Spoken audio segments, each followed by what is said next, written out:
नमस्कार। आज दिनांक 31 अक्टूबर 2025 शुक्रवार है और जानिए आज की 25 सबसे बड़ी खबरें सिर्फ 5 मिनट के इस वीडियो में राजस्थान के सभी 41 जिलों के साथ। दोस्तों, चैनल को फॉलो करिए और कमेंट में ये बताइए कि आपकी नजर में आज की सबसे चौंकाने वाली खबर कौन सी रही है और आप राजस्थान के किस जिले से इस वीडियो को देख रहे हैं, हमें कमेंट करना बिल्कुल ना भूलें। साथ ही दोस्तों, अगर आप राजस्थान से जुड़ाव महसूस करते हैं तो इस वीडियो को लाइक जरूर करना।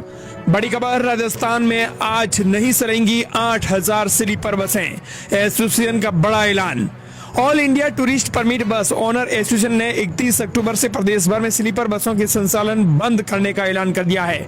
इसका मतलब यह है कि आज आपको बता दें कि करीबन 8000 स्लीपर बसें सड़कों पर नहीं दौड़ेंगी। अगर आप भी प्राइवेट बसों के अंदर सफर कर रहे हैं तो ये जरूर जान लें, दरअसल आपको बता दें कि बस हड़ताल शुरू हो चुकी है। राजस्थान से देश के कई राज्यों में जाने वाली इन बसों में औसतन 3 लाख लोग रोजाना यात्रा करते हैं। जोधपुर से चलने वाली कई बसों की ऑनलाइन बुकिंग भी ट्रेवल्स एजेंसियों ने बंद कर दी है। राजस्थान बस ऑपरेटर एसोसिएशन ने 2 नवंबर से चक्का जाम की चेतावनी दी है। एसोसिएशन ने कहा कि 2 दिन स्लीपर बस बंद होने के बाद सरकार का रुख देखा जाएगा। अगर पॉजिटिव रुख नहीं होने पर 2 नवंबर से प्रदेश भर में 20,000 से ज्यादा प्राइवेट बसें सड़कों से हट जाएंगी। इसमें ग्रामीण सेवा में शामिल बसें, स्कूल बसें, स्टेज कैरिज, उपनगरीय बसें और लोक परिवहन बसें भी शामिल रहेंगी। दरअसल प्रदेश भर के अंदर बस हड़ताल शुरू हो चुकी है। एसोसिएशन ने यह बड़ा ऐलान कर दिया है। अगली बड़ी खबर, 2 से ज्यादा बच्चे होने पर भी लड़ सकेंगे निकाय और पंचायत चुनाव, सरकार का बड़ा ऐलान। राजस्थान में पंचायत और निकाय चुनाव लड़ने के लिए 2 बच्चों की बाध्यता अब हटाई जा सकती है। विभिन्न संगठनों ने नेताओं और जनप्रतिनिधियों की मांग पर सरकार ने इस पर मंथन शुरू कर दिया है। पंचायती राज विभाग और स्वायत्त शासन विभाग से अनौपचारिक रूप से रिपोर्ट भी मंगवाई जा चुकी है। फिलहाल 2 से ज्यादा संतान वाले पंचायती राज और शहरी निकायों के चुनाव नहीं लड़ सकते हैं। राजस्थान प्रदेश की अगली बड़ी खबर, राजस्थान में मरे हुए किसानों के खेतों में दिखाया फसल खराबा, सरसों को गेहूं बताकर उठाया करोड़ों का क्लेम। कृषि मंत्री का भी हाथ, हनुमान बेनीवाल ने लगाया था आरोप। पीएम फसल बीमा योजना के तहत किसानों को मिलने वाली फसलों के क्लेम में ठगी गिरोह सेंध लगा रहे हैं। पूरे प्रदेश में सैकड़ों किसानों की जमीन पर फर्जी बटाईदार बनाकर उनका बीमा किया गया, फिर वहां फसलों को नुकसान यानी फसल खराबा दिखाकर करोड़ों रुपए के क्लेम उठाए गए। चौंकाने वाली बात यह है कि जमीन के असली मालिकों को इसकी भनक तक नहीं लगी। कृषि मंत्री की डॉक्टर किरोड़ीलाल मीणा की माने तो ठगी का यह आंकड़ा 122 करोड़ से ज्यादा का है। किसानों के साथ इतने बड़े स्तर पर ठगी को कैसे अंजाम दिया गया है, इसकी पड़ताल की तो सामने आया कि इसके पीछे गिरोह है जिसने योजना के लूप होल का फायदा उठाया। जन सेवा केंद्रों से लेकर कृषि विभाग, राजस्व विभाग और बीमा कंपनी की बिना मिलीभगत के इतने बड़े स्तर पर ठगी संभव नहीं है। वहीं राजस्थान प्रदेश की अगली बड़ी खबर, राजस्थान में आपको बता दें कि बनास नदी के तेज बहाव में ट्रैक्टर ट्रॉली फंसी, 2 युवक बाल बाल बचे। तो उदयपुर में तेज हुई बारिश, बिसलपुर बांध के 2 गेट खोले गए। राजस्थान की जयपुर, उदयपुर, अलवर, सीकर, करौली सहित कई जिलों में गुरुवार सुबह बूंदाबांदी देखने को मिली। तो ये सिलसिला देर रात तक देखने को मिला। इससे तापमान में भी गिरावट दर्ज की गई। ठंडक इतनी बढ़ गई है कि ग्रामीण इलाकों में धुंध के कारण विजिबिलिटी भी कम रही है। इधर बिसलपुर बांध से पानी छोड़े जाने के कारण बनास नदी का जल स्तर बढ़ गया है। उदयपुर के खेरवाड़ा में रुक रुक कर बारिश हो रही है तो बनास नदी की पुलिया ओवरफ्लो हो चुकी है। वहीं आपको बता दें कि सीकर में देर रात सुबह तक होती रही बूंदाबांदी बारिश। अगली बड़ी खबर, राजस्थान के सरकारी और निजी स्कूलों को लेकर बड़ा फैसला। राजस्थान के शिक्षा मंत्री, सूबे के मुख्यमंत्री भजनलाल शर्मा के दोनों के नेतृत्व में मदन दिलावर ने राज्य के सरकारी और निजी स्कूलों के लिए एक समान ड्रेस कोड लागू करने का फरमान जारी कर दिया है। इस नए आदेश के तहत सभी स्कूलों के छात्रों को एक ही तरह की पोशाक पहननी होगी। सरकार ने इस संबंध में 30 अक्टूबर को एक आदेश जारी कर दिया है। ये बदलाव अगले शैक्षणिक सत्र यानी 1 अप्रैल से लागू होगा। दिलावर के इस निर्णय से उन अभिभावकों में चिंता है जिन्होंने हाल ही में अपने बच्चों के लिए यूनिफॉर्म सिलवाई है, क्योंकि उन पर अतिरिक्त आर्थिक बोझ पड़ सकता है। अगली बड़ी खबर, सोना उगल रही है राजस्थान की धरती, बांसवाड़ा में फिर मिला करोड़ों का खजाना। तीसरी बार मिले राजस्थान में भंडार के बाद भंडार। राजस्थान के बांसवाड़ा जिले में एक बार फिर सोने का बड़ा खजाना मिला है। भारतीय भूवैज्ञानिक सर्वेक्षण की रिपोर्ट के अनुसार घाटोल तहसील के कांकरिया गड्ढा ब्लॉक में 1.20 टन सोने का भंडार मिला है, जिसकी कीमत करीबन 1449 करोड़ रुपए आंकी जा रही है। राजस्थान प्रदेश की अगली बड़ी खबर, जयपुर अब मेंटर, बाकी सर ट्रेनिंग में राजस्थान के शहरों को स्मार्ट बनाने के लिए होंगे 330 करोड़ रुपए खर्च किए जाएंगे। जयपुर स्मार्ट सिटी लिमिटेड का काम अब केवल जयपुर शहर तक सीमित नहीं रहेगा। राज्य सरकार प्रदेश के अन्य शहरों के विकास की जिम्मेदारी भी स्मार्ट सिटी जयपुर को दे रही है। सरकार ने स्मार्ट सिटी जयपुर को प्रोजेक्ट्स मैनेजमेंट कंसल्टेंट्स का दायित्व सौंपा है। बजट भाषण में सरकार ने प्रदेश के कई शहरों के विकास की घोषणा की थी।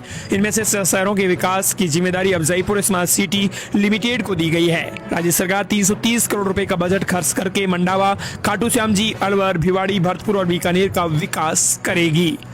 अगली बड़ी खबर, राजस्थान में 1 से 30 नवंबर तक भवन सड़क निर्माण की गुणवत्ता पर सरकार की पैनी नजर। सूबे के मुख्यमंत्री बैजनाथ शर्मा के निर्देश पर प्रदेश में भवनों और सड़कों के निर्माण और मरम्मत के कार्यों की गुणवत्ता जांच के लिए एक विशेष अभियान शुरू किया गया है। सघन निरीक्षण अभियान इसका नाम दिया गया है, जो कि 1 नवंबर लगातार 1 नवंबर से 30 नवंबर तक ये चलेगा। इसका उद्देश्य निर्माण कार्यों में पारदर्शिता लाना, गुणवत्ता जांचना, मरम्मत कार्य में कितनी जांच सही है, सड़कों के निर्माण कैसे चल रहा है। मुख्यमंत्री के निर्देशों के बाद मुख्य सचिव सुदास वंद ने सभी जिला कलेक्टर्स को वीडियो कॉन्फ्रेंसिंग के माध्यम से अभियान की तैयारियों के निर्देश दे दिए हैं। अगली बड़ी खबर, समर्थन मूल्य पर धान खरीदी के लिए पंजीयन की आ गई अंतिम तारीख। फटाफट कराएं यह काम, नहीं तो भुगतना पड़ सकता है बड़े दाम। किसानों को दिया जाएगा 11 अंकों की फार्मर आईडी। दरअसल आपको बता दें कि समर्थन मूल्य पर धान खरीदी के लिए पंजीयन की अंतिम तारीख आज है। पंजीकृत किसानों को 11 अंकों की फार्मर आईडी जारी की गई है, जिसके माध्यम से वे धान विक्रय, फसल बीमा, प्रधानमंत्री किसान सम्मान निधि की आगामी किस्त सहित विभिन्न विभागीय योजनाओं का लाभ पारदर्शी रूप से प्राप्त कर सकेंगे। अगली बड़ी खबर, जयपुर के एसएमएस में ही होंगे आईपीएल के मैच। स्टेडियम की क्षमता होगी 50,000। 5 स्टार होटल की भी प्लानिंग। दरअसल जयपुर में राजस्थान क्रिकेट एसोसिएशन ने बड़ा ऐलान कर दिया है। जयपुर के एसएमएस में ही आईपीएल के मैच होंगे। स्टेडियम की क्षमता भी 50,000 तक कर दी जाएंगी। 5 स्टार होटल की भी प्लानिंग सरकार कर रही है। आईपीएल के मुकाबले करवाने और स्वाभिमान सिंह स्टेडियम की दर्शक क्षमता बढ़ाने की सरकार ने तैयारी शुरू कर दी है। अगली बड़ी खबर, राजस्थान में सोना 1009 रुपए गिरकर 1.20 लाख रुपए प्रति 10 ग्राम पर आया। सोने के दाम में आज यानी 31 अक्टूबर को गिरावट देखने को मिली है। India Boolean and jewellers association के मुताबिक 10 ग्राम सोने की कीमत 1009 रुपए गिरकर 1,19,619 रुपए हो गई है। राजस्थान प्रदेश की अगली बड़ी खबर, पुष्कर सरोवर के 52 घाटों पर 1.25 लाख दीपक जगमगाए। मां आरती के बाद हुई आतिशबाजी। डिप्टी सीएम दिया कुमारी ने छात्राओं के साथ किया डांस। अजमेर का विश्व प्रसिद्ध पुष्कर मेला गुरुवार से शुरू हो गया है। मेला मैदान में डिप्टी सीएम दिया कुमारी ने ध्वजारोहण कर इसकी शुरुआत कर दी है। अगली बड़ी खबर, प्याज के भाव 2 रुपए पहुंचे, किसान बोले जहर खाना पड़ेगा। राजस्थान के अलवर में देश की दूसरी सबसे बड़ी प्याज मंडी है। यहाँ का लाल प्याज श्रीलंका, पाकिस्तान, बांग्लादेश और काफी पसंद किया जाता है, लेकिन इस साल हालात बिल्कुल अलग है। न मंडी में प्याज आ रहा है और न प्याज के किसानों के चेहरे पर कुछ ही है।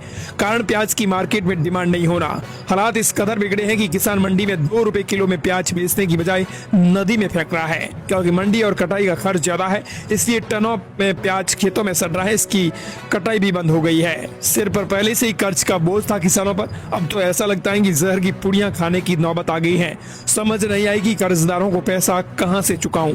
3 बीघा जमीन पर प्याज बोई थी किसानों ने, लेकिन 1 पैसे की भी नहीं बिकी है। अब तो बस कर्जदारों का डर सता रहा है। ऐसा लगता है कि उनकी मजदूरी करनी पड़ेगी। अगली बड़ी खबर, राजस्थान के सरकारी स्कूलों में श्री कृष्ण भोग के साथ होगी मेगा पीटीएम। स्टूडेंट की पढ़ाई, अटेंडेंस और व्यवहार पर पेरेंट्स से होगी चर्चा। राजस्थान में शिक्षा विभाग की ओर से स्टूडेंट्स की शैक्षणिक प्रगति और स्कूलों में पेरेंट्स टीचर संवाद को मजबूत करने के लिए 31 अक्टूबर को राज्य भर के सभी सरकारी स्कूलों में मेगा पेरेंट टीचर मीटिंग की जाएंगी। आम लोगों को स्कूल से जोड़ने के लिए श्री कृष्ण भोग का आयोजन भी होगा। मेगा पीटीएम में स्टूडेंट की पढ़ाई, अटेंडेंस और व्यवहार संबंधी जानकारी पेरेंट्स के साथ शेयर की जाएंगी। मेगा पीटीएम सभी सरकारी स्कूलों में एक साथ सुबह 10 बजे से शुरू होगी। इस पहल को शिक्षा विभाग की ओर से संचालित प्रखर राजस्थान अभियान 2.0 से जोड़कर देखा जा रहा है, जिसके तहत जन सहभागिता बढ़ाने पर विशेष जोर दिया जा रहा है। अगली बड़ी खबर, अब नए कानून में दर्ज होंगे जबरन धर्मांतरण के मामले। लवचियात करने पर 20 साल की होगी सजा। प्रदेश में अवहेला, फुसलाखोर और लोभ लालच देकर धर्म परिवर्तन करना और भी मुश्किल हो गया है। परिवर्तन करने से जुड़े मुकदमे अब नए कानून में दर्ज होंगे। धर्म परिवर्तन से जुड़े सभी मामलों में जमानत भी नहीं होगी। अलग अलग कैटेगरी में सजा का प्रावधान जारी किया गया है।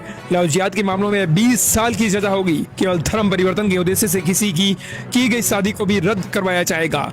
धर्म परिवर्तन कराने वाली संस्थाओं के भवनों को सील या तोड़ा जाएगा। गृह विभाग ने इस संबंध में धर्मांतरण विरोधी कानून को लागू करने का नोटिफिकेशन आज जारी कर दिया है। इस नोटिफिकेशन के साथ Rajasthan of unlawful conversion of religion act 2025 के प्रावधान तत्काल प्रभाव से लागू हो गए हैं।